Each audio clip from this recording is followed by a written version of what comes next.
foram felizes para sempre. Olá, meu nome é Tereza Carneiro e eu sou professora do 6º ano do município do Rio de Janeiro.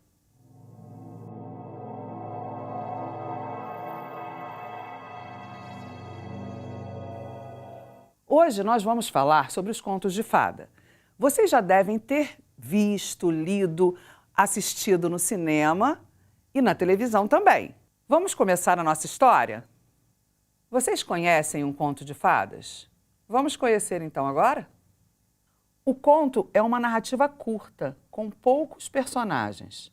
O narrador, aquele que conta a história, apresenta os personagens e os acontecimentos. Vocês sabiam que o narrador é um elemento fundamental numa história? O narrador pode participar da história e, neste caso, é um narrador personagem. Ou pode contar tudo o que acontece e, neste caso, é um narrador observador.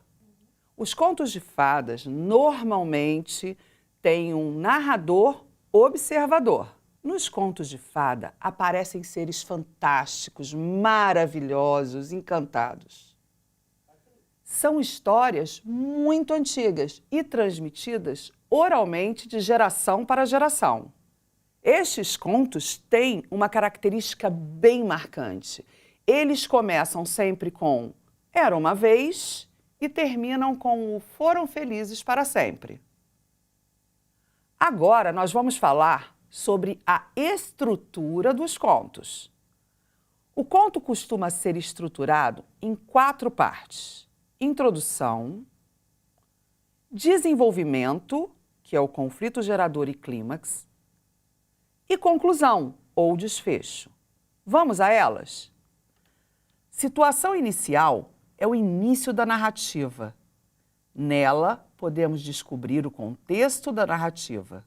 Quem são os personagens, qual é o espaço e o tempo nos quais a história vai ser narrada e quais são os primeiros acontecimentos dela. O conflito gerador, uma complicação, uma situação que modifica a situação inicial da narrativa. O conflito gerador ou situação-problema fará os personagens agirem para resolvê-lo. Tem também o clímax, que é um momento de maior tensão, quando o problema está no auge, exige uma solução e a atitude tomada definirá o desfecho da história. E o desfecho, que como o nome já diz, é o final da história. Ele pode mostrar que o problema foi solucionado ou não. Se o problema não foi solucionado, pode ser que o conto se abra para a imaginação do leitor, para que o continue. A personagem principal, ou protagonista, é a principal personagem da história. Os contos nem sempre tiveram como destinação entreter crianças. Eles tinham passagens que não eram apropriadas para o público infantil. E somente após o século XIX é que se popularizaram.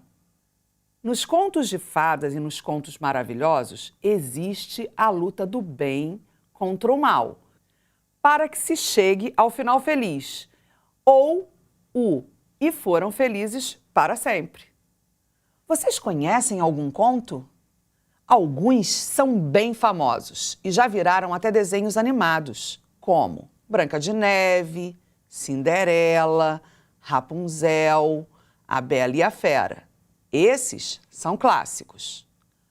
Atualmente, vários contos têm sido adaptados de histórias de outros povos e que também conhecemos e gostamos. Moana, das Ilhas da Polinésia. Frozen, uma releitura de A Rainha do Gelo, do dinamarquês Hans Christian Andersen. E Valente, que é o conto da princesa Mérida, do país de Gales. Vejam alguns exemplos de releitura do conto Chapeuzinho Vermelho. A verdadeira história de Chapeuzinho Vermelho, de Agnese Baruzzi e Sandro Natalini. Chapeuzinhos Coloridos, de José Toretto e Marcos Pimenta. Chapeuzinho Vermelho do jeito que o lobo contou, de Maurício Veneza, e Chapeuzinho Amarelo, de Chico Buarque. Eu vou contar agora para vocês a história do Chapeuzinho Vermelho do jeito que os meus avós me contaram. Está aqui guardado no baú. Vamos ouvir?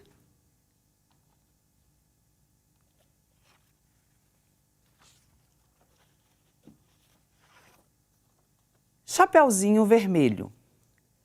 Era uma vez uma menina de uns 10 anos que morava perto de uma floresta com sua mãe.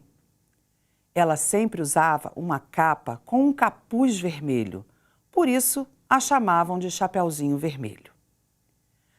Além da sua mãe, a única parente que possuía era sua vovó, que morava do outro lado da floresta e que não podia sair de casa, pois era muito velhinha e doente. Um dia, sua mãe fez umas broas de milho e pediu que Chapeuzinho levasse para a vovó.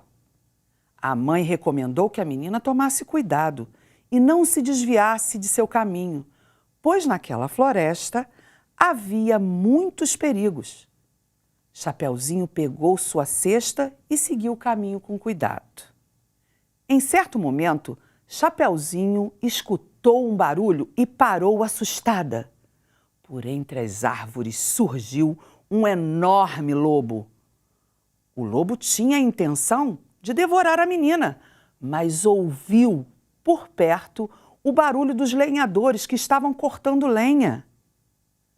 Ficou com medo, resolveu então desviar a criança de seu caminho. O lobo falou então para Chapeuzinho que era bonzinho e apenas havia sentido o cheiro das broas no cesto. Perguntou para onde ela estava indo e Chapeuzinho, inocente, contou que ia para a casa da vovó. O esperto animal, então, sugeriu que a garota colhesse alguns morangos silvestres que haviam por ali para levar à vovó, que iria adorar a frutinha. Chapeuzinho, sem suspeitar de nada, gostou da sugestão e começou a colher as frutinhas. O lobo se despediu e saiu correndo. Chegou assim à casa da vovó e sorrateiramente entrou, amarrou e amordaçou a pobre velhinha, escondendo-a no armário. Vestiu uma roupa da vovó, fechou as cortinas para tudo ficar escuro e deitou-se na cama. Ficou aguardando a menina chegar. Sem nada desconfiar, Chapeuzinho chegou à casa da vovó e bateu na porta. O lobo, se fazendo de vovó, disse: "Pode entrar, minha netinha." A menina então falou: "Oi, vovozinha, trouxe broas e morangos silvestres para você." "Mas, vovó, por que a sua casa está tão escura?" "Ah, minha netinha, é porque eu estou gripada e não quero que o vento piore a minha situação. Vem aqui, pertinho de mim." "Vovó, sua voz está tão rouca e diferente." "É por causa do resfriado, minha querida. Venha aqui." "Nossa, vovó, seus olhos estão enormes." "É por conta do escuro. Eu quero enxergar melhor." Chapeuzinho, chegando bem perto do lobo, fez uma outra pergunta. "Mas, vovó, a sua boca está diferente, enorme e cheia de dentes." O lobo pulou da cama e falou: "É para te devorar." No susto, Chapeuzinho consegue escapar do bote do lobo e sai correndo pela casa. Do lado de fora, os lenhadores que haviam acabado seu trabalho e estavam passando por perto ouvem os gritos da menina e todo o barulho na casa da vovó. Entram na casa para socorrer a menina. Eles pegam seus machados e matam o lobo, salvando assim a menina e sua vovó.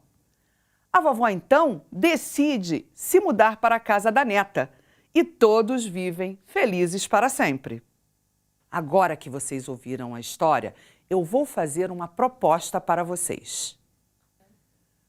Vamos pensar em algumas perguntas para que vocês possam fazer uma releitura da história. Chapeuzinho tinha uns 10 anos. Vocês acham que ela poderia atravessar uma floresta sozinha? A mãe de Chapeuzinho foi um adulto responsável ao dar essa tarefa para a menina? E a vovó sendo idosa? Ela poderia morar sozinha do outro lado da floresta? Essas são apenas algumas perguntas que vocês podem se fazer para escrever uma releitura desse conto. Depois que vocês escreverem, leiam para alguém da sua família ou por alguém bem próximo a você e veja como vai ficar. E é isso. Por hoje é só. Espero que tenham gostado.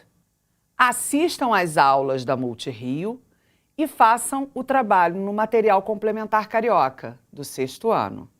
Um super beijo cheio de magia e aventuras. Até breve!